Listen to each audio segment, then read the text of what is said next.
parece improvável, parece tudo improvável. Mas Deus, o Eterno, Criador, o Senhor dos Exércitos, Ele sabe de todas as coisas. Então aqui, Apocalipse 19, verso 7, está falando aqui, né, que chegou a hora do casamento do Cordeiro e a sua noiva já se aprontou.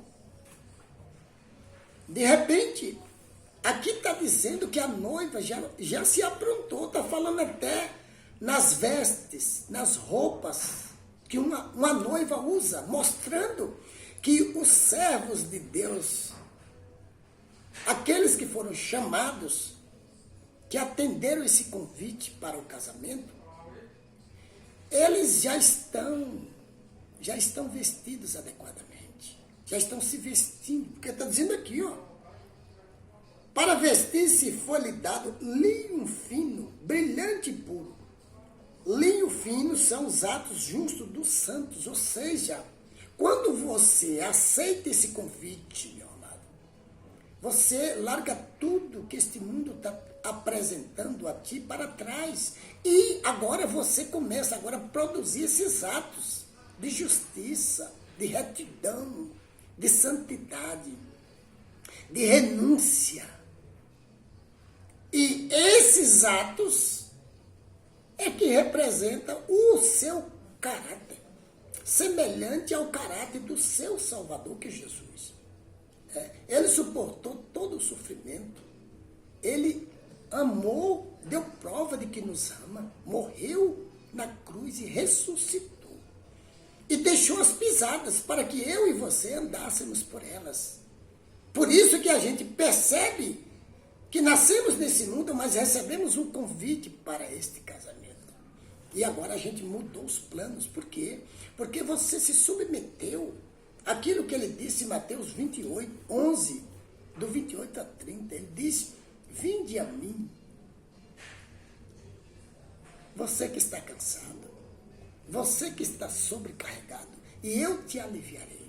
Tomai sobre você o meu jugo, os meus ensinos, os meus ensinos. Tomai sobre você o meu jugo. Jugo é canga. Quando você se submete a Jesus, você recebe os ensinos dele e agora vai viver por eles. Porque quando você lembra que antigamente usavam carros de boi e eram com 2 bois ali para sustentar o carro, e colocavam mais outros bois na frente para ajudar a puxar, mas principalmente eram 2 bois que ficava canga no pescoço, sustentando o peso do carro. Jesus está dizendo para você: tomai sobre você o meu jugo e aprendam de mim, que sou manso e humilde. Ele está dizendo isso, de coração. E assim você encontrará descanso para a sua alma. Tá, meu amado? Então, quando eu ouvi essa proposta, eu não resisti, meu amado. Estava sofrendo muito, passando por coisas terríveis, mas o sofrimento continuou, porque o sofrimento é necessário.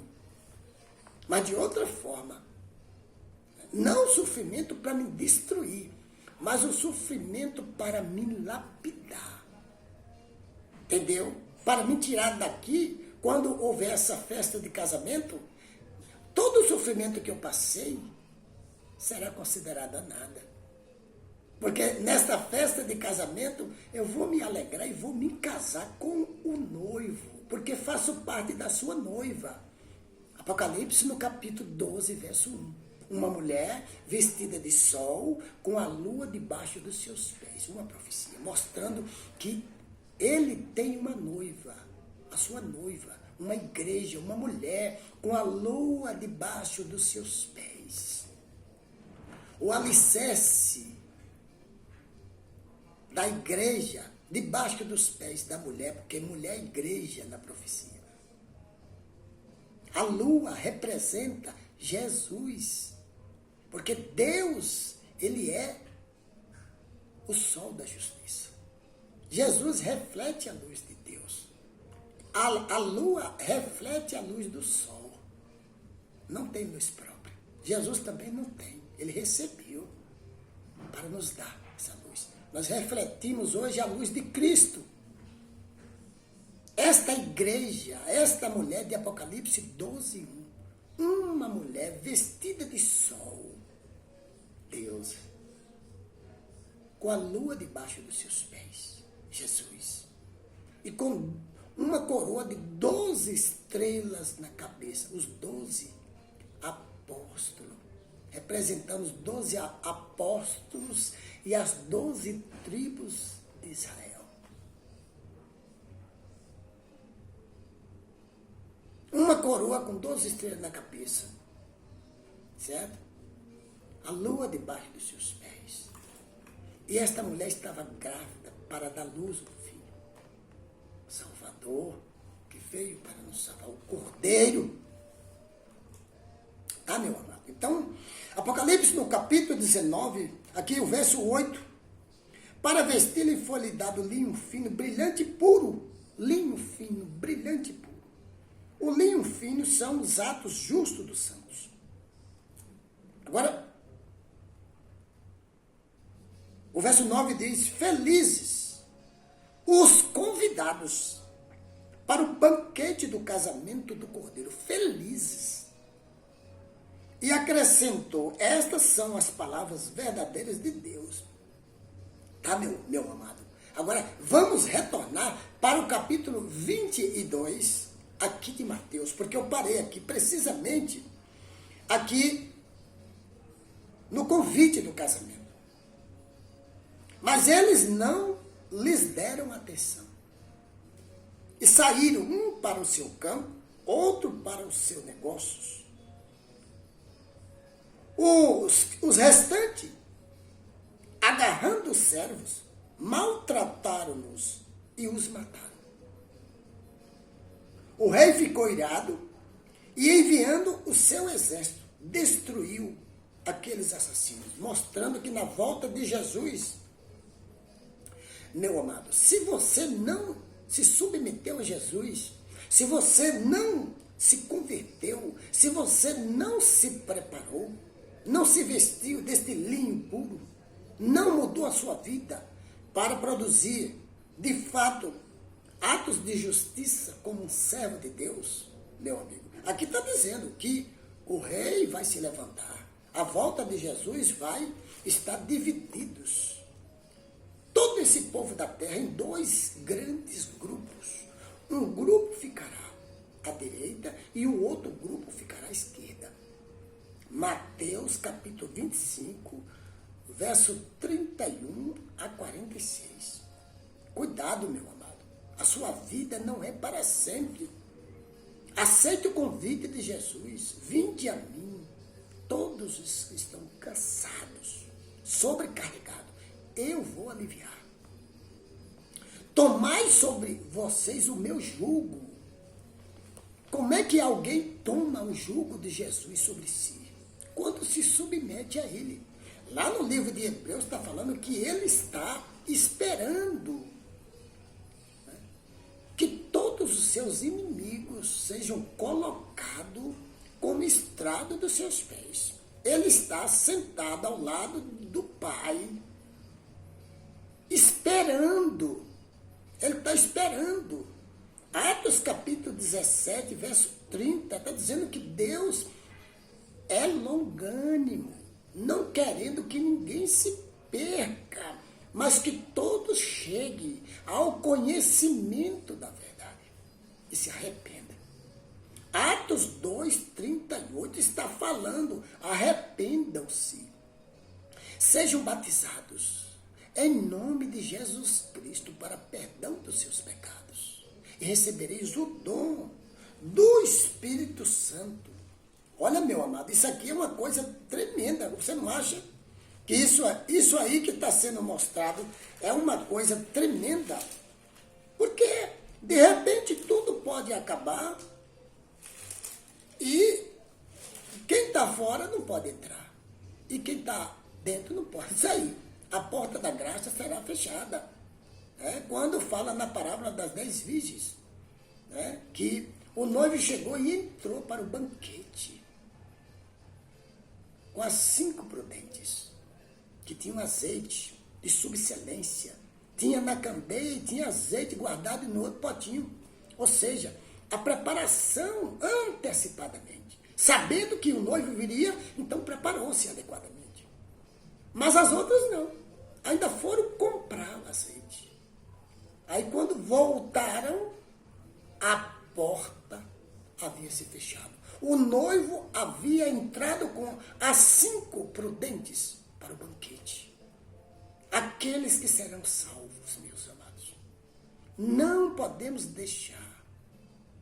Tem gente que diz o seguinte, inclusive tem muita gente pregando que morreu, acabou. Não existe negócio de salvação. Meu amigo disse, ninguém que morreu voltou aqui para dizer, olha, eu morri, fui lá e voltei. Não!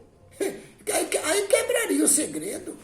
Se isso fosse possível, quebraria o segredo. Entendeu? Então, Deus não deixou homem nenhum saber o futuro. Ele sabe o futuro. É como uma cortina em nossa frente. Muitas das vezes a gente acorda de manhã, alegre, feliz, achando que vai viver muitos anos, mas acontece que aquele dia é o dia da morte da pessoa. Pessoa alegre, se divertindo, nem percebe. Por quê? Porque é uma cortina fechada. Só Deus conhece o amanhã. Só Ele sabe do futuro. Então você não sabe o que vai acontecer daqui mais 2, 3 horas, muito menos. Você está entendendo? Nenhum de nós sabemos. Por isso temos que estar preparados, porque não sabemos que hora virá o nosso Senhor. E com isso está vindo o Senhor de muita gente. Está de um jeito, está de outro, de repente a morte chega, pronto, o Senhor já voltou para aquele. Se pegou ele preparado ou não, aí devido à vida que ele andava, se ele andou buscando, se ele andou renunciando ao pecado, se ele andou se limpando, se santificando, tomou as decisões que a Bíblia pede, que todo ser humano deve tomar as suas decisões de acordo com o plano, com o propósito, com o projeto de Deus. João capítulo 3, verso 16. Este é o propósito. Deus amou o mundo de tal maneira que enviou seu Filho unigênito para que todo aquele que nele crê não pereça, mas tenha a vida eterna. Marcos capítulo 16, verso 15 e 16. Quem crê e for batizado será salvo. Quem não crê será condenado. Esta palavra, ela é fixa, não tem como tirar. Está falando que o batismo é importante. Mas qual batismo? A Bíblia apresenta 2 batismos. Atos 2, 38. Lá fala, arrependam-se e sejam batizados, para o perdão dos pecados, e recebereis o dom do Espírito Santo. Mateus capítulo 28, verso 19, lá diz assim, ide fazer discípulos de todas as nações, batizando em nome do Pai, do Filho e do Espírito Santo. Qual dos 2 batismos vai trazer o perdão dos seus pecados e também vai trazer o dom do Espírito Santo? Você tem que comparar, meu amado. É só isso que você precisa fazer, e eu. E aí tomar a sua decisão. Certo? Naquele batismo que é bíblico e verdadeiro, que está dizendo, você precisa do perdão dos seus pecados? Você tem pecado? Você quer que os seus pecados sejam perdoados? Pois é. Você tem que ir para a Bíblia. Não tem que ficar ouvindo conversa de ninguém. Você tem que ir para as Escrituras. Qual é o batismo que traz esse perdão? Quem trouxe esse perdão para os seus pecados? Quem morreu na cruz para com o seu sangue te perdoar? E o que é que está dizendo a Bíblia que traz o perdão? Você tem que pensar, meu amado. Tá bom? Vamos para o próximo vídeo, em nome de Jesus.